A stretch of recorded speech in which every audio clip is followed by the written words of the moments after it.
വെളിപാടിന്റെ പുസ്തകം 12:12 എന്താണ് ദൈവത്തിന്റെ അരൂപി നമ്മോട് പറയുന്നത്? The book of revelation.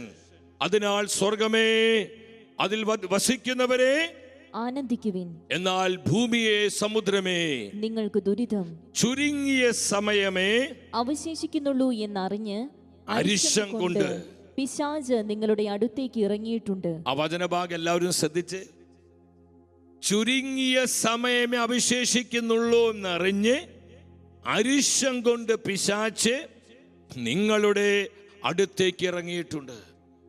കുടുംബങ്ങളെ നശിപ്പിക്കുവാൻ, കുടുംബ ബന്ധങ്ങളെ ഇല്ലാതാക്കാൻ, അവിശ്വസ്തതയുടെ കളകൾ വിതയ്ക്കാൻ, സ്നേഹരാഹിത്യം വിതയ്ക്കാൻ, തെറ്റിദ്ധാരണകള്, ആശയക്കുഴപ്പങ്ങള്, സംശയങ്ങള്, പരസ്പരമുള്ള ഭിന്നതകള്, അനൈക്യങ്ങള്, അനാവശ്യമായ പിടിവാശികള്, ഈഗോയിസം, കുറ്റപ്പെടുത്തലുകള്, പരിഹാസ വാക്കുകള്, ദുഷിപ്പുകള്, ഇതിലൂടെയെല്ലാം കുടുംബങ്ങളെ മലിനപ്പെടുത്തുവാൻ, നശിപ്പിക്കുവാൻ ഇന്ന് വളരെ തന്ത്രപരമായി പിശാച് പ്രവർത്തിക്കുക.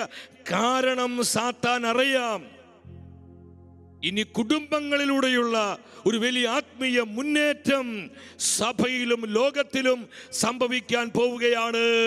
Hallelujah, hallelujah. അതിന്റെ വലിയൊരു ആത്മീയ ഒരുക്കത്തിന്റെ ഭാഗമായിട്ട് സാർവത്രിക സഭയിൽ പരിശുദ്ധ പിതാവ് ഫ്രാൻസിസ് മാർപ്പാപ്പ കുടുംബവർഷമായി ആഘോഷിക്കുന്നത് നമ്മളെല്ലാവരും ഇത് അവിചാരിതമല്ല പ്രിയപ്പെട്ടവരെ.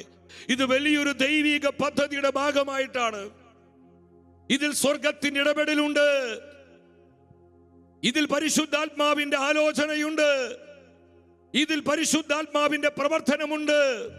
വരും നാളുകളിൽ അനേകം കുടുംബങ്ങളെ വിശ്വാസത്തിന്റെ തീജ്വാലകളായി, ദൈവകൃപയുടെ കൊടുങ്കാറ്റുകളായി, വിശുദ്ധിയുടെ കാണപ്പെടുന്ന സാന്നിധ്യങ്ങളായി, ദൈവവചനത്തിന്റെ തീക്കാറ്റുകളായി അനേകം കുടുംബങ്ങളെ പരിശുദ്ധാത്മാവ് സഭയിൽ എഴുന്നേൽപ്പിക്കാൻ പോവുകയാണ്.